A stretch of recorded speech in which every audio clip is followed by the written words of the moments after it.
নমস্কার বন্ধুরা, আমি প্রসূন আচার্য। আপনারা দেখছেন প্রসূন আচার্য জার্নালিস্ট চ্যানেল।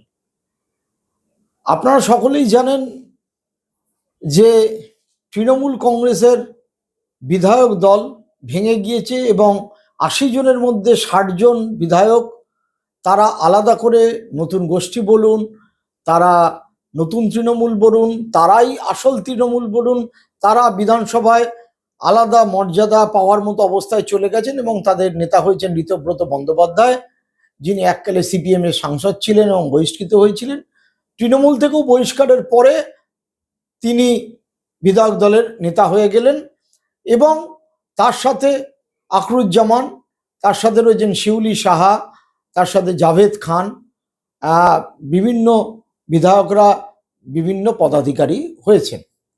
প্রশ্ন হচ্ছে যে ১৯৯৮ সালের ১লা জানুয়ারি মমতা বন্দ্যোপাধ্যায় যে তৃণমূল কংগ্রেসের জন্ম দিয়েছিলেন, সেই তৃণমূল কংগ্রেস তাহলে কি এই তার ২৮ বছর ৫ মাস যাত্রাপথের পরে ঠিক ইলেকশনের রেজাল্ট যেদিনকে বেরিয়েছিল, অর্থাৎ আজ থেকে ১ মাস আগে ৪ঠা মে, আজকে ৪ঠা জুন, তার মধ্যে তৃণমূল কংগ্রেসের এপিটাফ লেখা হয়ে গেল, শেষ হয়ে গেল? এই প্রশ্নটা উঠছে এই কারণে আমি আপনাদেরকে বারবার বলতে চেষ্টা করছিলাম যে মমতা বন্দ্যোপাধ্যায় একদিকে তার দল ধরে রাখতে চাইছেন, অন্যদিকে তিনি ভাইপোকেও বাঁচাতে চাইছেন। এই দু নৌকায় পা দিয়ে চললে কি অসুবিধে হতে পারে সেটা নিয়ে আপনারা একাধিক ভিডিও দেখেছেন। শেষ পর্যন্ত ভাইপো অভিষেক বন্দ্যোপাধ্যায়কে তিনি পথে নামার নির্দেশ দেন এবং গত সপ্তাহের শনিবার দিনকে তিনি সোনারপুরে যাওয়ার পরে যেভাবে আক্রান্ত হন, তাতে মনে হয়েছিল প্রাথমিকভাবে গোটা ব্যাপারটা এক জায়গায় দাঁড়িয়েছে। অভিষেক বন্দ্যোপাধ্যায়কে দলের অন্যান্যরা হয়তো শেষ পর্যন্ত আর কিছু বলবেন না বা মেনে নেবেন, কিন্তু সেটাতে একদমই হয়নি।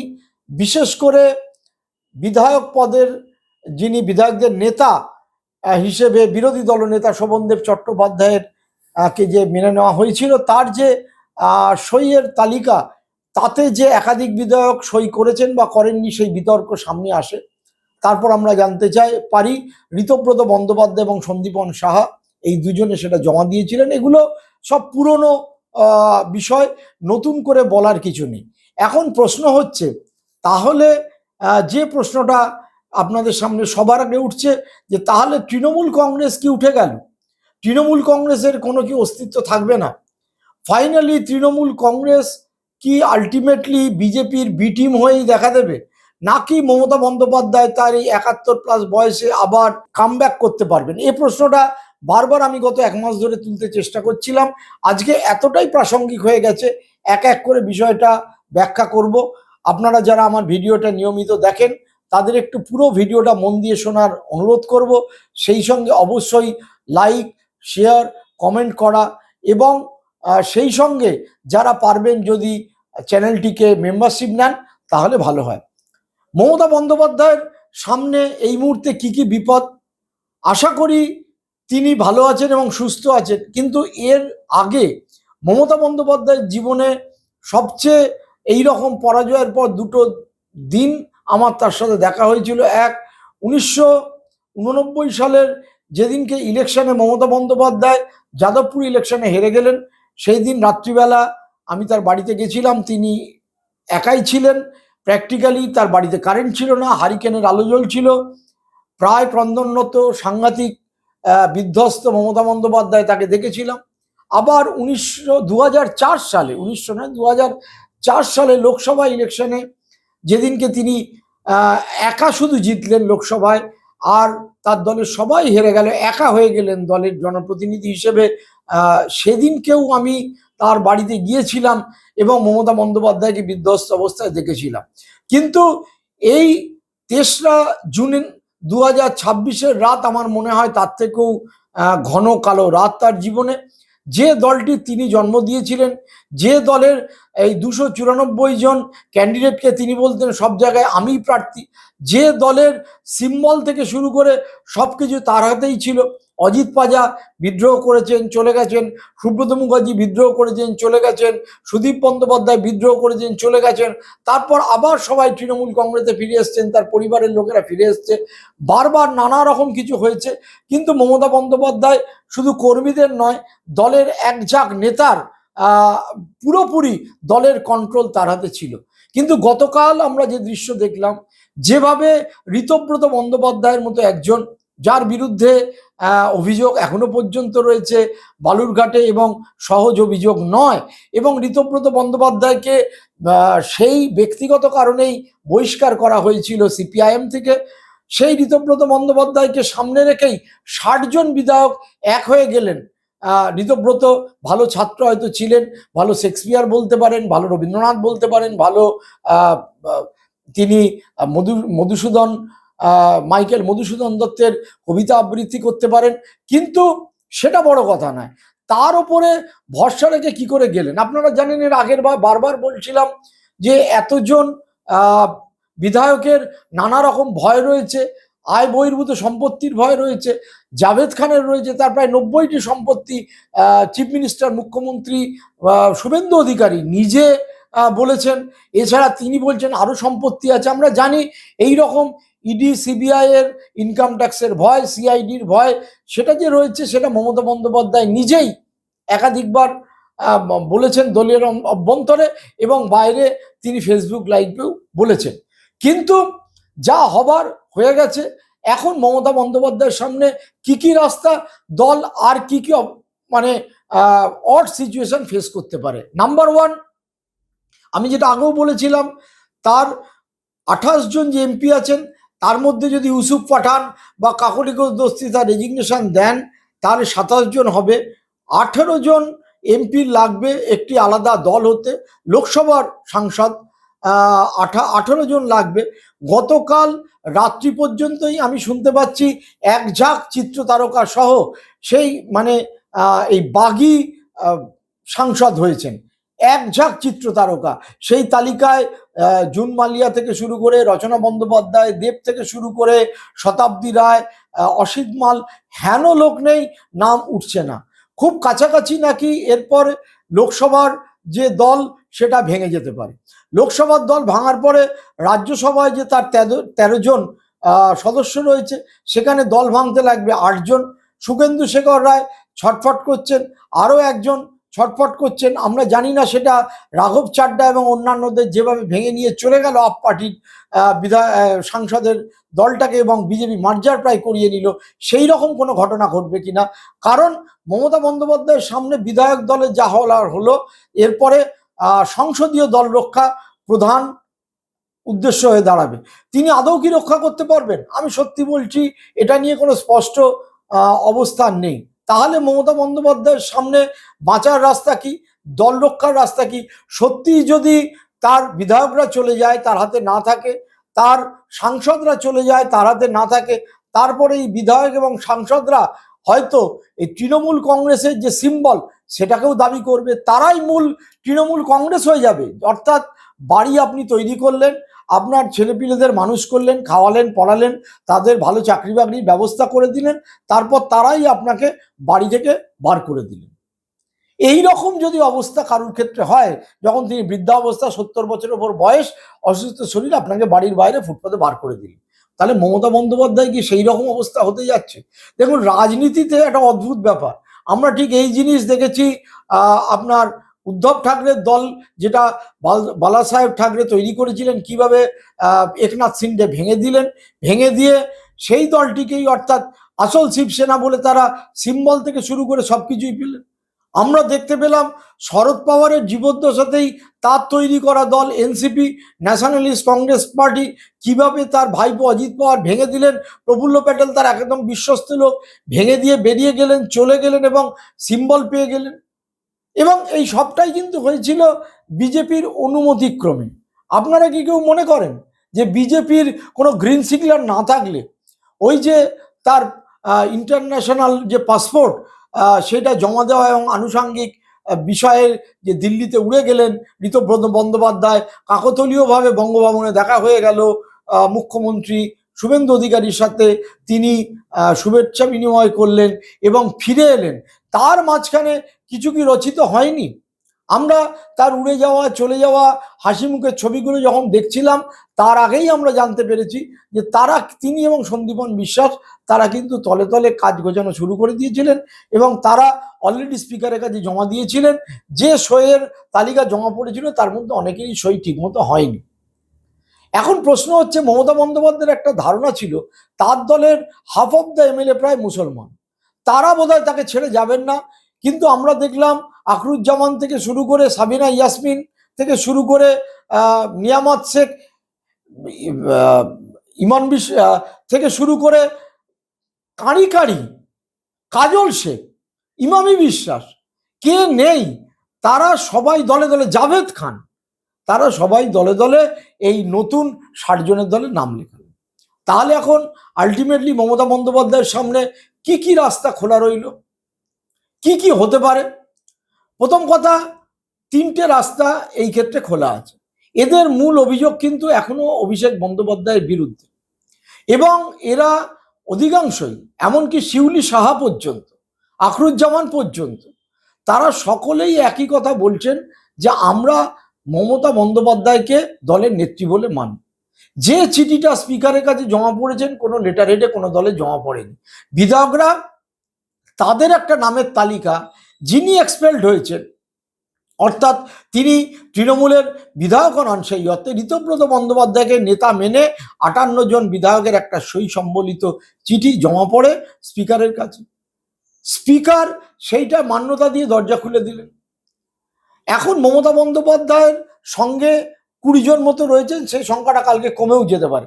ট্রাস্টেড মদন মিত্র আছেন, ববি হাকিম রয়েছেন, ট্রাস্টেড এখনো পর্যন্ত কুণাল ঘোষ রয়েছেন, আরো কিছু কিছু লোক রয়েছে। তাহলে 3টে জিনিস হতে পারে। এক, এই বিধায়কদের একটা বড় সেকশন তারা যখন নিজের এলাকায় ফিরে যাবেন, তাদেরকে তখন দলীয় কর্মীদের বিক্ষোভের সম্মুখীন হতে পারে। 2 নম্বর, যে বিজেপির লোকেরা এদেরকে হারানোর জন্য উঠে পড়ে লেগেছিল, তারা তো বুঝতেই পাচ্ছেন বিরোধী দলও বিজেপি চুজ করছে বা কোথাও তাদের হাত রয়েছে। তাহলে তারা মনে করতে পারেন যে এরা যদি সফট হয়ে যায় তাহলে কড়া বিজেপি হওয়া যাবে না জায়গায়, আলটিমেটলি সেই বেনজলের লোকগুলো, সেই দুর্নীতিগ্রস্ত কাটমানি লোকগুলোই থাকবে, ফলে তাদের একটা বিক্ষোভ হতে পারে। 3 নম্বর, এই বিধায়কদের মধ্যে কেউ নিজের ভরসায় একা দাঁড়িয়ে হুমায়ুনের মতো আরেকবার জিতে আসার কি ক্ষমতা রাখেন? অধিকাংশই রাখেন না। ঋতব্রত বন্দ্যোপাধ্যায়ও রাখেন কিনা আমার ঘোরতর সন্দেহ আছে। তাহলে 3টে জিনিস হতে পারে। এক, মমতা বন্দ্যোপাধ্যায় কাউকে দিয়ে ব্যাক চ্যানেলে কথা বলাতে পারেন যে না ঠিক আছে, অভিষেক বন্দ্যোপাধ্যায়কে আমি এখন সরিয়ে দিচ্ছি, তিনি যেহেতু ডিসলভ করে দিয়েছেন সমস্ত কমিটি, ফলে অভিষেক বন্দ্যোপাধ্যায়ও এখন আর ন্যাশনাল জেনারেল সেক্রেটারি নেই। 2 নম্বর হচ্ছে, তার বাড়িতে অলরেডি ইডি সিবিআই চলে গিয়েছে, প্রাথমিক শিক্ষক নিয়োগের মামলার এতে চলে গেছে, দুর্নীতির মামলায় তার বাড়ি ভাঙার কেস হাইকোর্ট থেকে জবাব দিতে বলেছে। পরপর তিনি মামলায় আরো ফেঁসে যাচ্ছেন আমরা দেখতে পাচ্ছি। তো সুতরাং ভাইপোকে বাঁচাবেন না দলকে বাঁচাবেন করতে গিয়ে ভাইপোকে মমতা বন্দ্যোপাধ্যায় যদি আপাতত চোখ বন্ধ করে নেন, হাত তুলে নেন ভাইপোর থেকে এবং ব্যাক চ্যানেলে কথা বলতে শুরু করেন, তাহলে হয়তো তিনি এই বিধায়ক দলটাকে সাময়িকভাবে তার ফেভারে নিয়ে এলেও আসতে পারেন। এই সম্ভাবনা একেবারে কিন্তু উড়িয়ে দেওয়া যাচ্ছে না। আর একটা সম্ভাবনা আছে, ক্ষীণ হলেও, তার সাথে বিজেপি নেতৃত্বের যে যোগাযোগ নেই একেবারে তা না। তিনি বিজেপি নেতৃত্বকে বোঝাতে সক্ষম হতে পারেন যে আমার দলটা যদি ফাইনালি উঠে যায় তাহলে কার লাভ হবে? লাভ হবে বিজেপির যারা প্রধানতম শত্রু সিপিআইএম অর্থাৎ কমিউনিস্ট পার্টির, লেফটিস্টদের এবং কংগ্রেসের, ফলে শূন্যস্থানে তারা উঠে আসতে পারে। সুতরাং আমার এই বিধায়ক দলের নিয়ন্ত্রণ বা আগামী দিন সংসদীয় দলের নিয়ন্ত্রণ যাতে আমার হাতেই থাকে, এই রকম কিছু একটা ব্যাক চ্যানেলে করা। আমি জানি না এই অবস্থায় মমতা বন্দ্যোপাধ্যায় সেটা করবেন কিনা। 3 নম্বর থাকে একেবারে কংগ্রেসের পায়ে আত্মসমর্পণ করা। এখন 3টের একটাও সূত্র মমতা বন্দ্যোপাধ্যায় মানবেন কিনা। কংগ্রেসের সাথে তার সম্পর্ক রয়েছে, সোনিয়া গান্ধীর সাথে, রাহুল গান্ধীর সাথে তার কথা হচ্ছে, এবং 8 তারিখে দিল্লিতে যে ইন্ডিয়া ব্লকের মিটিং আছে তাতে তিনি এবং অভিষেক বন্দ্যোপাধ্যায় যাবেন বলে ঠিক হয়েছিল। কিন্তু এখন এই মুহূর্তে যা পরিস্থিতি, আদৌ তিনি যাবেন কিনা আমার সন্দেহ আছে। দুই, কংগ্রেসের কে ভেঙে, মানে শ্রমিক ভট্টাচার্যের কথায় একেবারে লেবার রুমে আমরা জন্ম দিয়েছিলাম তৃণমূল কংগ্রেসের, জন্ম হয়েছিল তৃণমূল কংগ্রেসের। এই অবস্থায় মমতা বন্দ্যোপাধ্যায় তার দলবল নিয়ে কংগ্রেসের দিকে চলে যাবেন, এটাও স্বাভাবিক প্রক্রিয়া হবে না বলেই মনে হয়। এবং কংগ্রেসের যেভাবে তিনি মালদা, মুর্শিদাবাদ বিভিন্ন জায়গায় কংগ্রেস বিধায়কদের ভেঙেছিলেন, পঞ্চায়েত ভেঙেছিলেন, জেলা পরিষদ ভেঙেছিলেন, সহজে ব্যাপারটা মীমাংসা হবে না। অর্থাৎ মমতা বন্দ্যোপাধ্যায় হয়তো যোগাযোগ রক্ষা করবেন কংগ্রেস নেতৃত্বের সাথে, কিন্তু কংগ্রেস নেতৃত্ব সেভিয়ার হতে চাইলেও পারবে না, বা মমতা বন্দ্যোপাধ্যায়ের পক্ষে পারা সম্ভব নয়। তাহলে বিজেপির সাথে কি ব্যাক চ্যানেলে কথা হবে? এখন বিজেপি যে মোড অফ অপারেশনে রয়েছে, এবং বাংলাদেশ সংক্রান্ত একটি কথা যেভাবে মমতা বন্দ্যোপাধ্যায় প্রকাশ্যে বলে ফেলেছেন, অমিত শাহ নাকি তাকে যা যা বলেছিলেন, তারপরেও এই ব্যাক চ্যানেলে কথা হয়ে বিজেপি যে তার পক্ষে নরম হবে বা মনে করবে, বিভিন্ন সময় সংসদে তাদের ভোটাভুটির সময় তৃণমূল কংগ্রেস ওয়াকআউট করে বিরোধীদের মানে অসুবিধায় ফেলেছিল এবং বিজেপিকে সুবিধা করে দিয়েছিল, এইসব কথা তারা আর মাথাতেও রাখবে না। অর্থাৎ সেই চ্যানেলের পথ বন্ধ হওয়া সম্ভাবনা বেশি। থার্ড যে সিচুয়েশন, তিনি কারুর মাধ্যমে ব্যাক চ্যানেলে কথা বলে ঋতব্রত বন্দ্যোপাধ্যায়ের পরিবর্তে আকরুজ্জামান বা শিউলি সাহা বা জাভেদ খান, তাদেরকে কি বা অন্য কাউকে মেনে নিতে পারবেন? আমি অবাক হচ্ছিলাম, সমর মুখোপাধ্যায়ের মতো একজন ৮৬ বছরের বিধায়ক, তিনি পর্যন্ত মমতা বন্দ্যোপাধ্যায়ের বিরুদ্ধে ভার্চুয়ালি ঋতব্রততে সই করে দিয়েছেন। হাওড়ার অরূপ রায়, তিনি সই করে দিয়েছেন।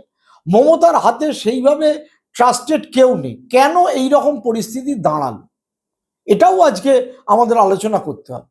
তার কারণ হচ্ছে, এত বড় যে কাণ্ডটা হতে পারছে, মমতা বন্দ্যোপাধ্যায়ের কাছে কোনো খবরই ছিল না। খবর ছিল না কেন? কারণ ২০২১ সালে জেতার পর থেকে এই ক্যামাক স্ট্রিটের এবি অফিস, অর্থাৎ অভিষেক ব্যানার্জির অফিস, এবং আইপ্যাক প্রতীক জৈনের, তারাই পুরো তৃণমূল পার্টিটার স্ট্রাকচার নিয়ন্ত্রণ করছিল। তারাই তৃণমূল পার্টির লোকসভার সাংসদ থেকে শুরু করে বিধায়ক, কাউন্সিলর, পঞ্চায়েতের পুরোটা নিয়ন্ত্রণ করছিল। অর্থাৎ যে মমতা বন্দ্যোপাধ্যায় প্রত্যেকটা ব্লকের নেতাকে নাম ধরে তুইতুকারি করতেন, প্রত্যেকটা এমএলএ কে নাম ধরে তুইতুকারি করতেন, প্রত্যেকটা সাংসদকে তুই বা তুমি বলতেন, তাদের সাথে মমতা বন্দ্যোপাধ্যায় যোগসূত্র কাটা হয়ে গেছে। আমরা তো দেখতে পেলাম বিভিন্ন বিধায়ক এই কথা প্রকাশ্যে যখন তারা বাইট দিচ্ছেন, বলছেন আমরা আমাদের কথা কাকে জানাবো, মমতা বন্দ্যোপাধ্যায়ের কাছে যাওয়া যেত না, অভিষেক বন্দ্যোপাধ্যায় দেখা করতেন না। অর্থাৎ এত বড় যে একটা কাণ্ড হতে চলেছে, মমতা বন্দ্যোপাধ্যায়ের দলের চোখ, নাক, কান, মাথা, নার্ভ সেন্টার পুরোটাই চলে গেছিল দুটো কর্পোরেট অফিসে। অভিষেক বন্দ্যোপাধ্যায়, যিনি সেক্রেটারি সুমিত, তাকে ডিঙিয়ে নাকি দেখা করতে গেলেও মাসের পর মাস সময় চাইতে হতো বিধায়কদের, সাংসদদের। যদি পছন্দের তালিকায় থাকতেন সহজে হতো, না হলে হতো না। অর্থাৎ সামগ্রিকভাবে দলের নেতা বা নেত্রীর সাথে তার কর্মীত্ব তো অনেক তলায়, তার নির্বাচিত সাংসদ, তার দলের নির্বাচিত বিধায়কদের যোগসূত্র যদি কেটে যায়, এবং মমতা বন্দ্যোপাধ্যায় সেটা না বুঝতে পেরেই তার বাড়িতে যেভাবে পরাজয়ের পরও এই পরাজয় মানি না বলে অভিষেক বন্দ্যোপাধ্যায়কে স্ট্যান্ডিং ওভেশন দিতে বলেন, তখনই বোঝা গেছিল যে এই ব্যাপারটা অনেকেই মানতে নারাজ। দেখুন, কংগ্রেস ২০১৯ সালে প্রচন্ড খারাপভাবে হেরে যায়, রাহুল গান্ধী পদত্যাগ করেন, এবং আমরা দেখতে পারি রাহুল গান্ধীর বিরুদ্ধে কংগ্রেসের মধ্যে একটা দল তৈরি হয়। প্রথমে G7, পরে G8, এই করতে করতে বাড়ে। কপিল সিব্বল ছিলেন তাদের মধ্যে অন্যতম। কিন্তু তারপর আবার রাহুল গান্ধী মল্লিকার্জুন খাড়গেকে সামনে এনে ভারত জোড়ো যাত্রা করে গোটা ব্যাপারটা মেরামত করতে পেরেছিলেন। মমতা বন্দ্যোপাধ্যায়ের সঙ্গে যারা আছেন, সে দোলা সেন হোক, আপনার শোভনদেব চট্টোপাধ্যায় হন, মদন মিত্র হন, তারা বলছেন যে মমতা মানেই তৃণমূল, তৃণমূল মানেই মমতা। হ্যাঁ, সেটা আজ থেকে 15 বছর আগে বা 20 বছর আগে সেটাকে মানা যেত। এখন তৃণমূল কংগ্রেস মানে হচ্ছে মমতা বন্দ্যোপাধ্যায় ঠিকই, কিন্তু মমতা বন্দ্যোপাধ্যায়ের বয়স হয়েছে, শারীরিক সক্ষমতা আগের মতো আর নেই। এটা স্বাভাবিকভাবে তার চেহারা দেখলে, বা এটা যতই মনের জোর থাকুক। দুই, দলটা 15 বছর ধরে ক্ষমতায় ছিল, তার ব্যাগেজ, তার দুর্নীতি, কাটমানি, পাট খেতে টাকা, বাড়িতে টোকা মারলে টাকা, উইয়ে কেটে যাওয়া টাকা কলেজের রুমে, মানে দলের প্রতিদিন মানে কয়েকশো করে কর্মী, পঞ্চায়েতের সদস্য, কাউন্সিলর তারা পুরনো মামলায় গ্রেপ্তার হচ্ছেন, মনোবল তলানিতে এসে ঠেকেছে। এবং বিজেপি প্রত্যেককে ED, CBI, income tax, CID বা পুলিশের ভয় দেখাচ্ছে। রেজিমেন্টেড ফোর্স নয়, মতাদর্শগত নেই, অর্থাৎ না গান্ধী আম্বেদকারের মতাদর্শ আছে, না তাদের কমিউনিস্ট মতাদর্শ আছে, না লেফটিস্ট মতাদর্শ আছে। এই অবস্থায় পিঠ দিয়ে লড়াই করার জন্য ওই প্রায় ৮০ বছর ৭৫ বছরের অশোকদেব, শোভনদেব চট্টোপাধ্যায়, মদন মিত্র, তার সাথে কিছুটা নয়না বন্দ্যোপাধ্যায়, এরা ছাড়া মানে সুদীপের ব্যানার্জির কারণে নয়না এই মুহূর্তে তো দেখা যাচ্ছে না। তাহলে মমতার কি হবে? তাহলে কি দলটা শেষ হয়ে গেল? অর্থাৎ ভোটের রেজাল্ট বেরোনোর ঠিক ১ মাসের মধ্যেই দলটা উঠে গেল। দেখুন, এই মুহূর্তে এই কথা বলার সময় আসেনি, তবে এটা খুব স্পষ্ট মমতা বন্দ্যোপাধ্যায়ের হাত থেকে দলের রাশ প্রায় বেরিয়ে গেছে। যদিও যে বিধায়করা বেরিয়েছেন তারা জানেন এখনো পর্যন্ত মমতা বন্দ্যোপাধ্যায়ের নামেই ভোট হয়। তারাও ভোট পেয়েছেন মমতা বন্দ্যোপাধ্যায়ের নাম এবং হাসফুল প্রতীক চিহ্ন। যে সাংসদরা আলাদা করে বেরিয়ে যাওয়ার কথা ভাবছেন তারাও জানেন এরপরে তাদের জিততে গেলে কিন্তু এই সিম্বল ছাড়া জেতা বা মমতা বন্দ্যোপাধ্যায় ছাড়া একজনেরও জেতা সম্ভব নয়। যে যতই ভালোই রেজাল্ট হোক আর খারাপই রেজাল্ট হোক, কিন্তু তবু প্রত্যেকে নিজের সেফগার্ড খুঁজছেন। একজন আমাকে বললেন যে একটা পুরনো বাংলা প্রবাদ আছে যে আপনি বাঁচলে বাপের নাম। প্রত্যেকেই নিজেকে বাঁচাতে সচেষ্ট হয়ে গেছে। ফলে এবং যে কারণে ঋতব্রত বন্দ্যোপাধ্যায়ের মতো একজন মানুষের মধ্যে তারা কি গুণ খুঁজে পেয়েছেন, একজন আমাকে বললেন। আমি বললাম এমিসারি করেছে। আপনি যখন একটা বাড়ি কেনেন, একটা বাড়ির যে মিডলম্যান বা দালাল যাকে বলা হয় তার উপরে নির্ভর করে আপনি বাড়িটা কেনেন। তো তিনি যদি একটা কোনো জায়গায় আপনাকে আশ্বাস দিতে পারেন যে না ভাই তোমার বিরুদ্ধে যা যা আছে টাকা করি ইত্যাদি ইত্যাদি করেছো, তো তাহলে সেগুলো মোটামুটি রক্ষিত হবে। আমরা শুনলাম নাকি শুভেন্দু অধিকারী জাভেদ খানকে বলেছেন যে আপনার প্রচুর বাড়িঘর আছে প্রশাসনিক বৈঠকে যেগুলো অবৈধ সেগুলো দেখুন।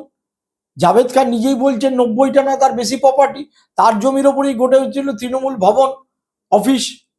এখন সেই জাভেদ খানও টলমলো অবস্থার মধ্যে দিয়ে যাচ্ছে। এবার বিজেপির কি কোনো লাভ হবে? হ্যাঁ, বিজেপির দুটো জিনিস হচ্ছে। পুরনো যারা বিজেপির লোক তারা চিন্তিত যে এই রকম একটা বিরোধী রাজ্যের মানুষের মধ্যে কি প্রতিক্রিয়া পড়বে, মানে শাসকই বিরোধীকে ঠিক করে দিচ্ছে কে বিরোধী হব। অর্থাৎ যে মানুষরা বিজেপিকে ভোট দিয়েছিল সেই মানুষদের মধ্যে একটা সংশয় সৃষ্টি হবে, কর্মীদের মধ্যে পুরনো আরএসএস এর লোকেদের মধ্যে একটা সংশয় সৃষ্টি হবে গেল এক। আর একটা জিনিস আছে, আগামী লোকসভা নির্বাচনে ২৯-এ বিজেপি এই রাজ্যে ৪২টা সিটের মধ্যে প্রায় ৩৮-৪০টা সিট জিততে চায়। সেই অবস্থায় যদি জিততে চায় এক, কিন্তু এই হাই অ্যান্টি ইনকামবেন্সি, হাইলি ধর্মীয় পোলারাইজেশনের বাজারেও প্রায় ৩০% হিন্দুদের ভোট পেয়ে মমতা বন্দ্যোপাধ্যায় ৪১% ভোট পেয়েছেন, তৃণমূল কংগ্রেস ৪১% ভোট পেয়েছে। এবং ভবিষ্যতে যদি তার সাথে কংগ্রেসের কোনো জোট হয় তাহলে সেই জোট অন্তত ৪৮-৪৭% ভোটের কাছাকাছি চলে যেতে পারে বিভিন্ন কেন্দ্রে, অর্থাৎ ১০-১২টি কেন্দ্র জিততে পারে। তাহলে এটা যদি কমিয়ে দেওয়া যায়, অর্থাৎ বিরোধী ভোট ডিভাইড করে দেওয়া যায়, প্রতীকটা নিয়েই যদি একটা কোনো দল ফ্লোট করে দেওয়া যায়, যার ঠিক মহারাষ্ট্রে যেটা হয়েছে, ওই ঘড়ি চিহ্ন আর শিবসেনার যে চিহ্ন সেটা চেনানো যায়নি, এনসিপির চিহ্ন আর শিবসেনার চিহ্ন তীরধনুক চেনানো যায়নি মানুষকে, সেটা তারা পরবর্তীকালে উদ্ধব ঠাকরে এবং শরদ পাওয়াররা বুঝতে পারলেন। প্রচুর লোক ওই পুরনো চিহ্নটাকেই আসল ভেবে ভোট দিয়েছেন। তাহলে কি হবে, বাকি যারা পড়ে থাকবেন তারা যদি লোকসভায় সক্রিয় হন, কোনো দলও গঠন করেন, তারা তো 10%, 8%, 7% জিততে না পারলেও ভোট পাবে। তাহলে সেটা কোথা থেকে কাটা গেল? বিরোধী দলের থেকেই কাটা গেল। তাহলে 2029-এ বিজেপি অনেকটাই নিশ্চিত যে আমি এই ভোট পাবো, সেইটাও কিন্তু বিজেপির মাথায় রয়েছে।